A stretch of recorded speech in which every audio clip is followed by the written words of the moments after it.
मैं हूं भगवान जगन्नाथ। मैं वही हूं जो युगों युगों से पूरी नगरी में रथ पर सवार होकर चलता आ रहा हूं।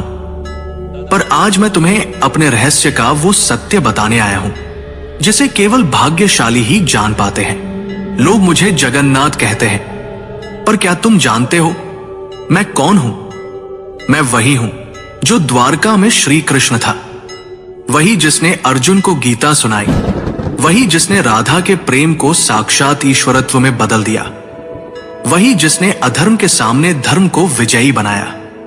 जब द्वारका का अंत हुआ, मेरा पार्थिव शरीर समुद्र में प्रवाहित कर दिया गया, पर मेरा हृदय, मेरा चेतन तत्व नष्ट नहीं हुआ। समुद्र में एक दिव्य काष्ठ पवित्र लकड़ी के रूप में प्रकट हुई और बहती हुई पुरी के तट पर आई। उसी समय राजा इंद्रद्युम्न ने मुझे स्वप्न में देखा।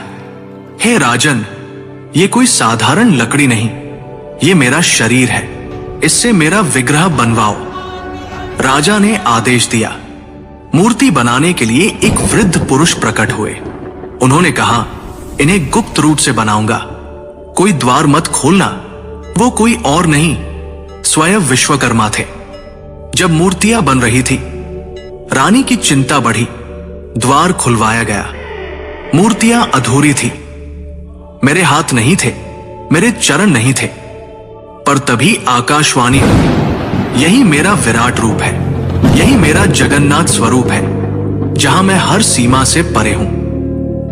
जो मूर्ति नहीं, चेतना है, जो धर्म का रक्षक है।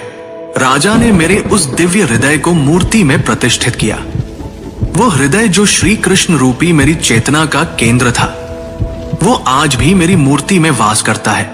हर 12 से 19 वर्षों में जब मेरी मूर्तियां बदली जाती हैं, उस हृदय को गुप्त रूप से नव विग्रह में स्थापित किया जाता है। कोई उसे देख नहीं सकता, कोई उसका वर्णन नहीं कर सकता, क्योंकि वो हृदय भौतिक नहीं, दिव्य है। मैं वही हूं जो कृष्ण है, विष्णु है, और फिर भी सबसे परे है।